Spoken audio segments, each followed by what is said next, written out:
Hi, everyone. Welcome to your second half of November 2024 reading. Holy guacamole, I can't believe we're almost done with 2024. In a lot of ways, hallelujah. Yay. And in other ways, it's kind of like, but we are definitely on the precipice of something new. There's a lot going on. We'll talk about it, don't worry. But generally speaking, we got some stuff going on in the cosmos right now. Let me explain. So, as I'm recording this, we are just outside of the Taurus full moon. So, take a look back if you keep record or if you journal. Take a look back at the Taurus new moon, which would have happened probably in May. See what you were trying to manifest, where you are on your path to manifesting all of that stuff, and see where you are under this full moon. It's a great time to surrender if you're like, that's not exactly what I was going for. Maybe you changed your mind, or maybe you got what you were trying to manifest and you decided, okay, great, on to the next thing. Or, ooh, be careful what you wish for because I actually didn't want that. So it's a great time to go back to the drawing board, surrender anything, get rid of the blocks that might be keeping you from those manifestations. This is a general reading, so whatever fits for you, awesome. Don't try to shoehorn yourself into anything. If it doesn't fit, that's okay. But generally speaking, even if you weren't totally sure what you were looking to manifest back then, the full moon energy lasts for a while, so until the new moon. So you got a couple of weeks that you can continue surrendering anything that's standing in your way, find where Taurus is in your chart, what house it's in, all the layers of the onion that is astrology, and see where this is a good opportunity for you to surrender anything that has been blocking you or keeping you held back um, in the past, any stories that you've been telling, because we're still in Scorpio season for a few more days. So shadow work is awesome to do right now, especially combined with a full moon. So lots of releasing, letting go of anything, especially old stories that you've been telling yourself, anything from previous programming. Yes, it can go back to childhood, but it doesn't have to. It could be from 5 years ago. As Alice in Wonderland says, I can't go back to yesterday, for I was a different person then. And just letting it go so that you can step into this next chapter. And one of the main reasons you could be feeling that is because we are on the precipice. Two things. One, we are on the precipice of Sagittarius season, which is ruled by awesome Jupiter, the planet of luck, abundance, travel, all the good stuff, curiosity, learning new things. Think about the Sagittarians in your life. They're probably adventurous and life of the party. Saggies, I love you. You know I do. So taking that kind of energy, and it's perfect for the season of light that we're coming into in December. There are like 15 different holidays that happen across the globe in December. So it's a fabulous, fabulous time to embrace any kind of travel, even though Mercury will be going retrograde. I'll get to that in a moment. But I don't feel like this particular Mercury retrograde is going to feel so intense because we have Pluto on November 19th going into Aquarius for the next 20 years. Since 2008, Pluto has been in Capricorn, which Caps, I love you, you know I do. They're the workhorses of the zodiac. They like structure and stability and predictability. And this is the way things are. And this is what we're going to do. So Pluto is the ruler of Scorpio. Scorpios, I love you. You know I do. And that is the death and rebirth, the phoenix. So things that need to be changed are it's about to go down. Because Aquarius is all about the collective, what's good for everybody, not just a small percentage, et cetera, et cetera. So we really are on the precipice. We're here for the age of Aquarius. It's what they've been singing about since the 60s and 70s. I'm very hopeful. I am optimistically, cautiously hopeful for this time. But what that means is Capricorn is an earth sign, very comfortable. And Aquarius is like, we're about to shake this up, because that's what Pluto does. It goes in and it shakes shit up. So here we go. It's about to go down. So that happens on the 19th. We move into Sagittarius season on the November 21st. And then we have wonderful, fabulous. Do you hear the sarcasm in my voice when it comes to Mercury retrograde on November 26th? Just in time for Thanksgiving in the US. Yay, as if our tables weren't already going to be a little bit tense. Here we go. So take a look at Mercury retrograde. This is an opportunity for you to take a look at the things that have been holding you back. So we're really into that energy. Things that have been holding you back, things that old stories, old narratives, old ways of being, let it go, especially with this full moon energy. The things, Taurus is a creature comfort. Taurians, I love you.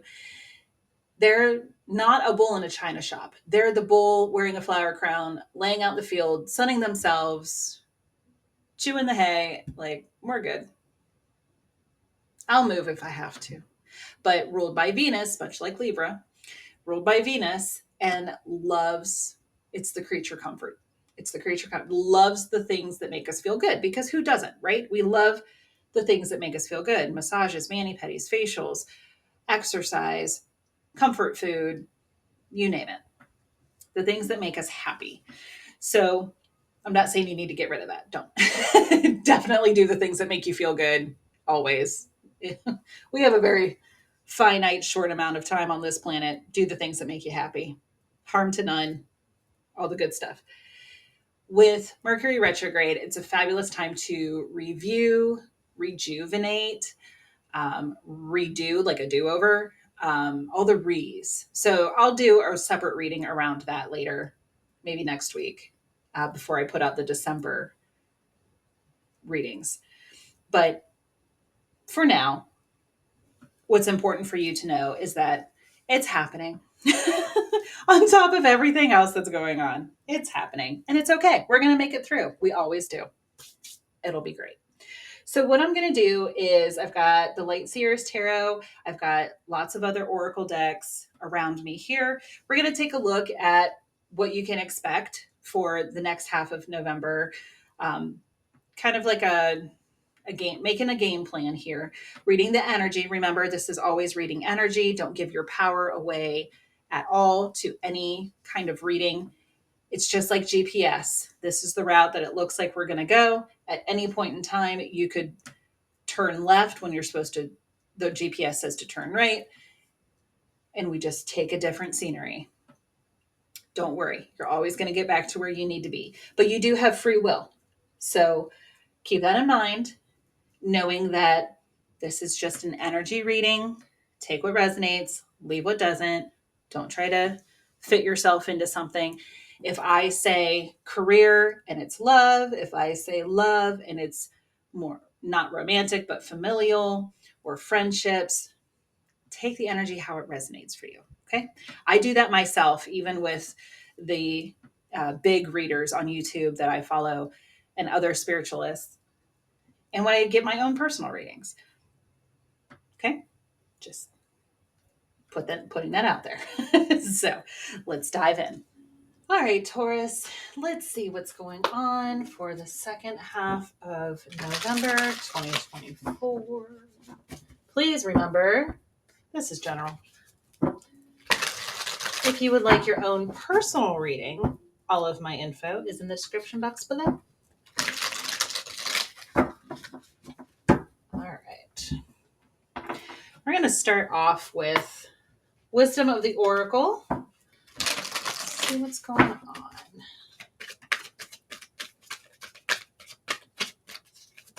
Woo! All right. Ooh, orphaned. Oof. Woof. Okay.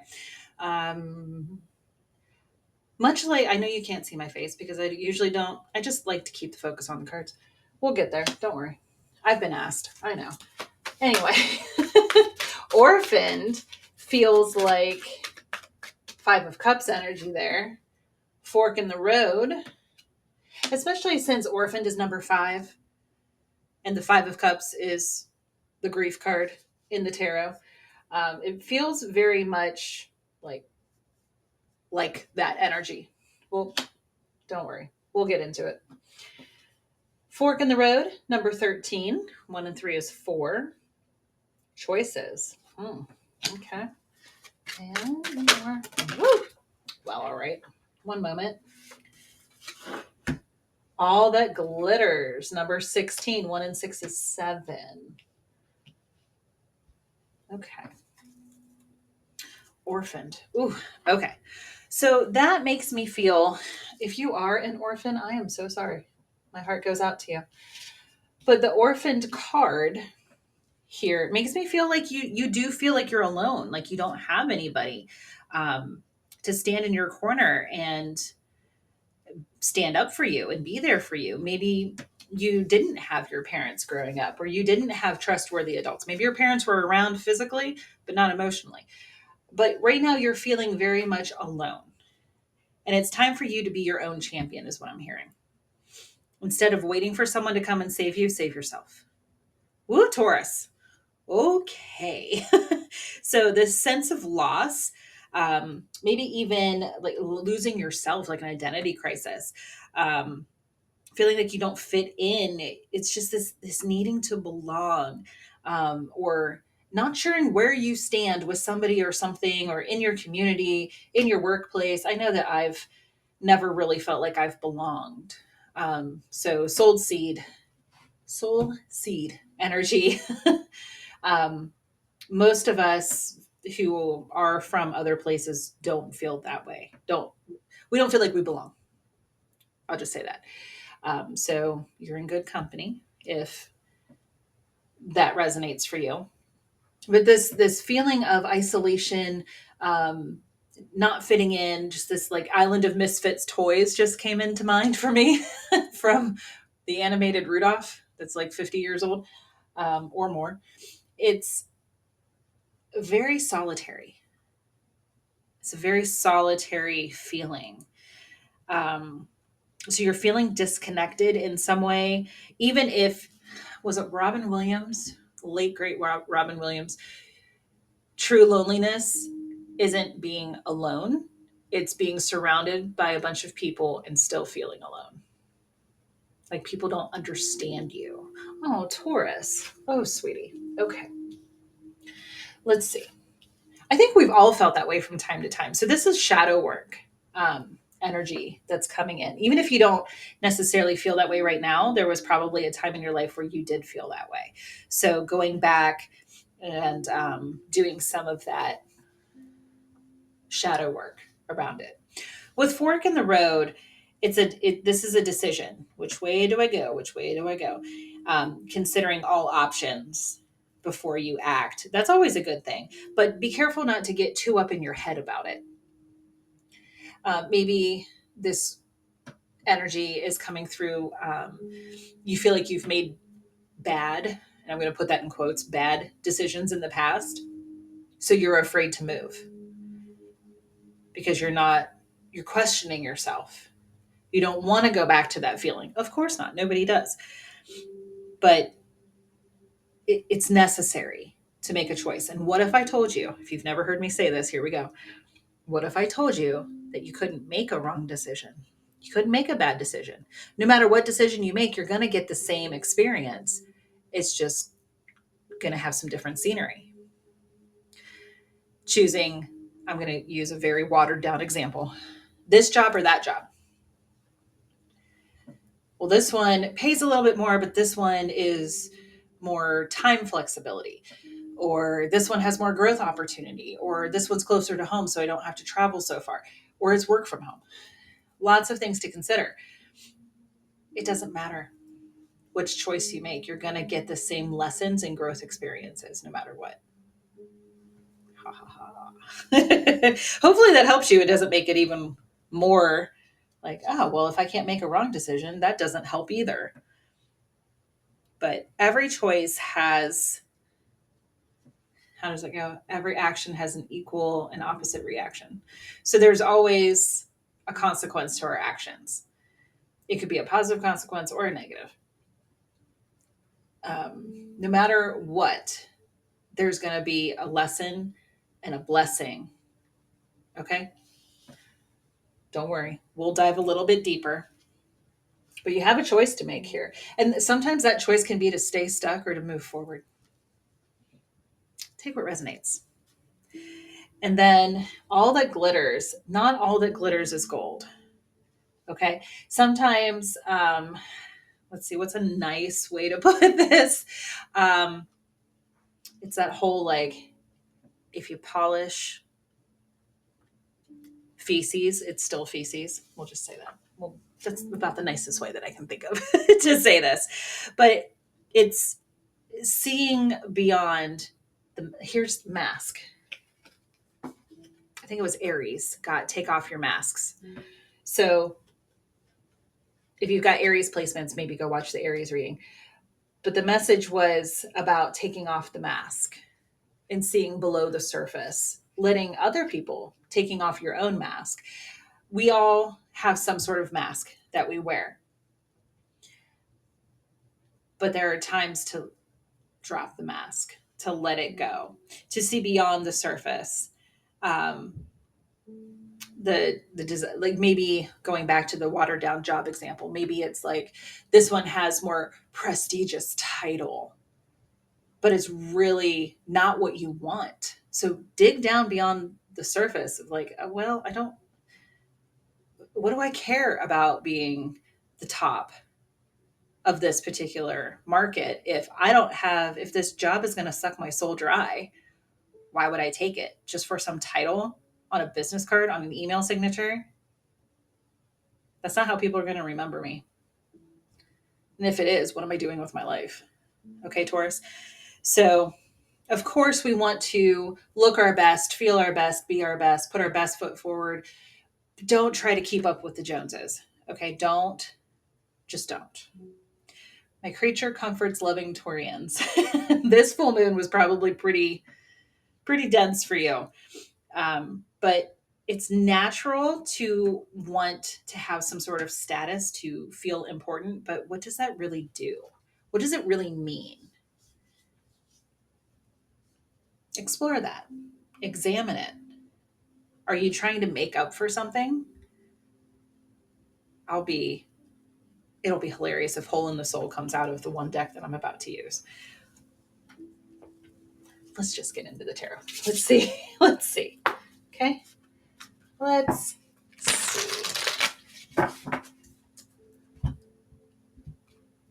Remember, this is guidance, not gospel. Three of Swords in reverse. Love that for you. King of Pentacles in reverse. Page of Swords. Aries got that in the exact same spot. Go watch the Aries reading. Justice in reverse. 10 of Cups. Love it. So the Three of Swords in reverse, that's actually a really good thing because as you can see, when it's up, if you're watching, when it's upright, this is the heartbreak card. So putting it in reverse, those swords fall out and your heart begins to heal. So I really like that with the Orphaned card and the Three of Swords in reverse. It means you're coming out of this energy. You're making this choice to come out of this neglected victimhood kind of energy and stepping more into your healing power. With the King of Pentacles in reverse, I'm getting called back to that whole, like, all that glitters thing, that whole prestige. Like, what does it really mean? If your life's work is all about a job title, what are you doing with it? What are you doing with that job title? What does it mean? What does it really mean? Existential questions, Taurus. Holy guacamole. All right. And then the Page of Swords gets a bad rap for being like spying. In this particular reading, I feel like it's more Remember that pages are messengers. And it feels more like this communication coming in, this message, this self talk, this exploration kind of energy, because swords is intellect. It represents intellect. So, this enlightenment, these light bulbs are going to go off here pretty soon. She's reading her book. She's only about halfway through. It's younger energy, more youthful. So, maybe looking back at childhood, kind of going with this orphaned card, looking back and trying to figure out where you're trying to make up for something that happened in your younger years. With justice in reverse, that's an imbalance, or feeling like something was unfair. Something didn't go the way that you wanted it to, or wasn't done in your favor. It could literally be a legal decision. Yes, of course. But the energy that I'm feeling is more of an imbalance. Like justice did not prevail.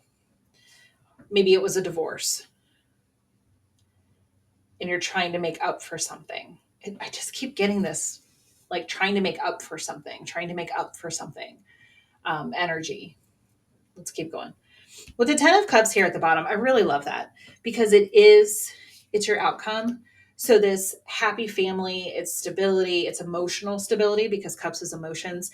10 of Pentacles is the same energy, but it's tangible physical security. So in this 10 of Cups, it's this, it's the happy home life card, whether you have a family or not, or a partnership. It's a sense of fulfillment. So maybe you're trying to make up for not having that when you were growing up. You're trying to give that to your family now or set that up for yourself, giving it to yourself. I just heard reparenting my inner child. Okay, Taurus. So there's something going on with that. Let's take a look at the Heal Yourself Oracle.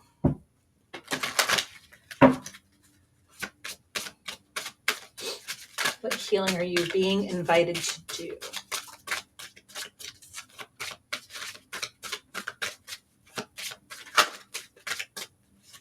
Ooh, got two. Okay. Pride.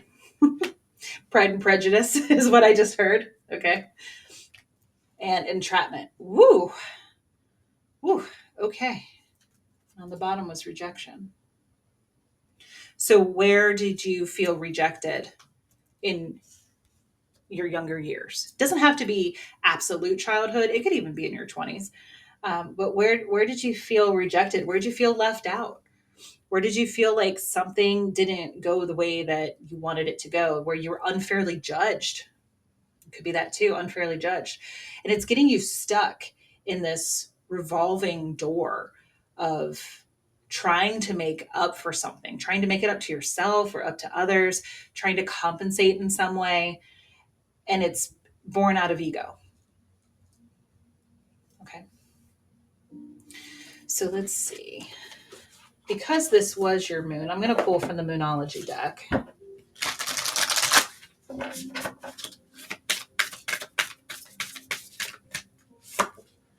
A win-win outcome is forecast. Full moon in Libra. Look, the scales are upright. So by doing this work, doing this inner child healing, taking off the mask and making the choice to heal yourself, it's going to balance itself out. Love that for you, Taurus. Love it. Let's take from the wisdom of the House of Night and see maybe what you're not seeing that could help you.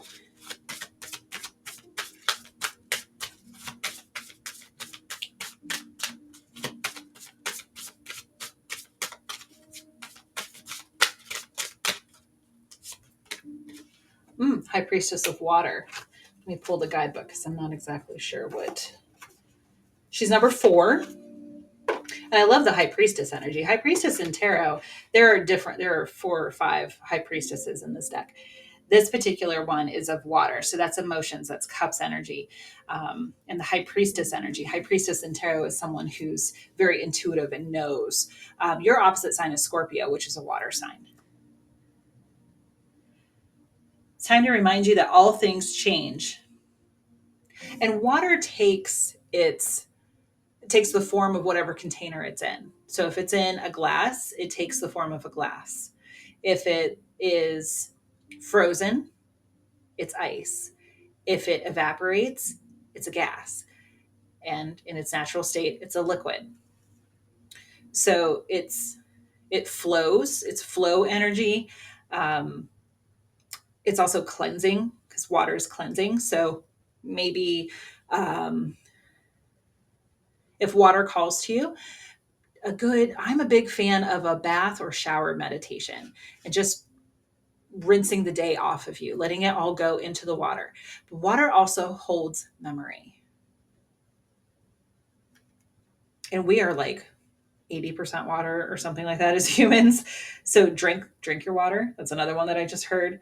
Um, so water's adaptable. It flows. So going with the flow, like a meandering river. So like going with the flow of life, everything's in flow. So being in flow.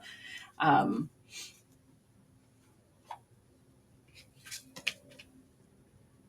it's really beautiful. I just got hard stops, so I guess we'll stop there.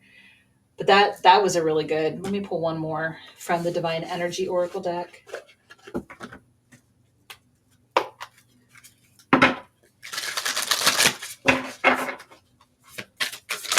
Woo.